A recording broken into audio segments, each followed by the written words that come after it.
Vitamin D three के बारे में कुछ जानते हैं, जिसे हम कोरिकोसिट्रोल कहते हैं। विटामिन डी थ्री असल में विटामिन नहीं बल्कि एक स्टेरॉइड हार्मोन की तरह काम करता है। इसका वैज्ञानिक पहलू जो है, शरीर की लगभग हर कोशिका सेल्स में विटामिन डी थ्री का एक रिसेप्टर होता है। इसका मतलब है कि बाल झड़ने से लेके इंसुलिन बनने तक हर चीज में विटामिन डी थ्री का हाथ है। विटामिन डी थ्री का इम्यून सिस्टम के लिए बहुत जरूरी होता है।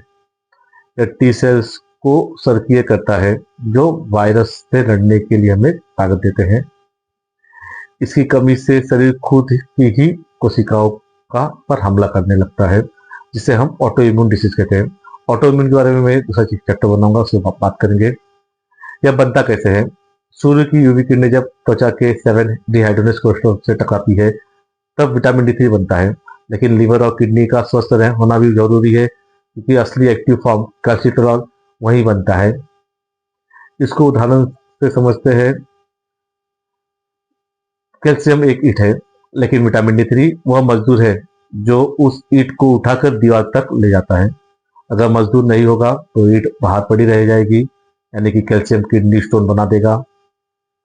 भारत में प्रदूषण और मलेरिया की अधिकता के कारण हमें गोरे लोगों की तुलना में 3 गुना ज्यादा धूप की जरूरत होती है। विटामिन डी थ्री की कमी के लक्षण। विटामिन डी थ्री की कमी खामोश बीमारी है, जिसे हम साइलेंट डिसीज कहते हैं, क्योंकि इसके लक्षण सामान्य थकान जैसे लगते हैं। पहला लक्षण देखते हैं इसका, थकान, फैटिग जिसे बोलते हैं। विटामिन डी थ्री कोशिकाओं के माइटोकॉन्ड्रिया, जिसे हम पावर हाउस कहते हैं, को ऊर्जा बनाने में मदद करता है। जैसे हम 8 घंटे की पूरी नींद लेने के बाद भी सुबह उठते ही ऐसा लगता है जैसे शरीर में जान ही नहीं है। दूसरा लक्षण, हड्डी और पीठ में लगातार दर्द होना। विटामिन डी थ्री की कमी से हड्डियों की बाहरी परत मैट्रिक्स नरम हो जाती है, जिससे ऑस्टियोमैलेकिया कहते हैं। जमीन पर पट्टी मारकर बैठने में दिक्कत होना या कुर्सी से उठते समय पीठ के निचले हिस्से में तेज खिंचाव महसूस होना। तीसरा लक्षण, घाव भरने में देरी। विटामिन डी थ्री नई त्वचा बनाने वाला प्रोटीन और ग्रोथ फैक्टर को कंट्रोल करता है। जैसे एक छोटा सा कट या चोट ठीक होने में हफ्ते लग जाते हैं, जो पहले 2 से 3 दिनों में ठीक होने वाला था, वो विटामिन डी थ्री की कमी होने पे हफ्ते लग जाते हैं। चौथा लक्षण, बालों का झड़ना। अगर गुच्छों में बाल झड़ रहे हैं तो यह केवल शैम्पू की गलती नहीं है, डी थ्री की कमी भी हो सकती है। आइए जानते हैं अब इसके लिए हमें टेस्ट क्या करना चाहिए। विटामिन डी थ्री के लिए सीरम विटामिन टेस्ट होता है, जिसे हम सीरम 25 हाइड्रोक्सी विटामिन डी कहते हैं। 25 OH विटामिन डी थ्री भी इसे कहते हैं। यह शरीर में विटामिन डी थ्री के कुल भंडार को मापने का सबसे सटीक तरीका है। इसका नॉर्मल रेंज है 30 से 100 नैनोग्राम पर ml। नॉर्मल जो है 20 से 30 होना चाहिए, और 20 से अगर कम रहा तो उसे हम डेफिशिएंसी, गंभीर कमी कहते हैं। विटामिन डी थ्री के घरेलू उपाय। डी थ्री खाने से ज्यादा लाइफस्टाइल से मिलता है, क्योंकि यह भोजन में बहुत कम होता है।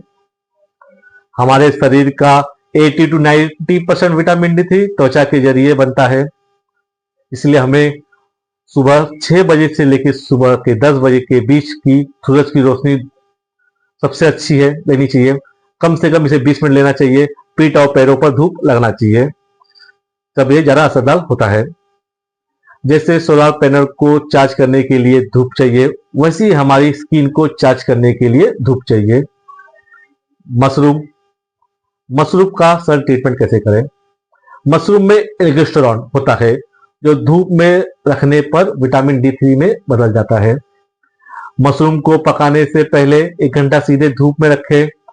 यह विटामिन डी थ्री का एक लौता शाकाहारी स्रोत बन जाएगा। ये इसका ट्रीटमेंट प्लान जानते हैं। अगर आप में विटामिन डी थ्री 20 से कम हो तो डॉक्टर इसके लिए रोडिन डोज चालू करते हैं, जो होता है 60,000 IU यूनिट का सप्लीमेंट। इसे हफ्ते में 1 बार लेना होता है। लगातार इसको 8 हफ्ते तक हमें लेना चाहिए, और उसके बाद उसे मेंटेनेंस डोज पे डालते हैं। हर हफ्ते के बाद इसे महीने में एक बार या डॉक्टर के अनुसार इसे दिया जाता है। इसका सही तरीका कैसे लेना है? विटामिन D3 को हमेशा भारी भोजन के साथ ही लें। इसे खाली पेट नहीं लिया जाता। खाली पेट लेने पर यह शरीर में एब्जॉर्ब नहीं होता।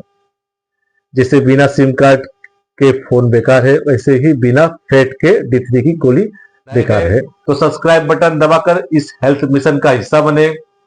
अपना ख्याल रखिए, धूप से किए, सही खाइए और हमेशा मुस्कुराते रहिए। मिलते हैं अगले पावरफुल वीडियो में। जय हिंद।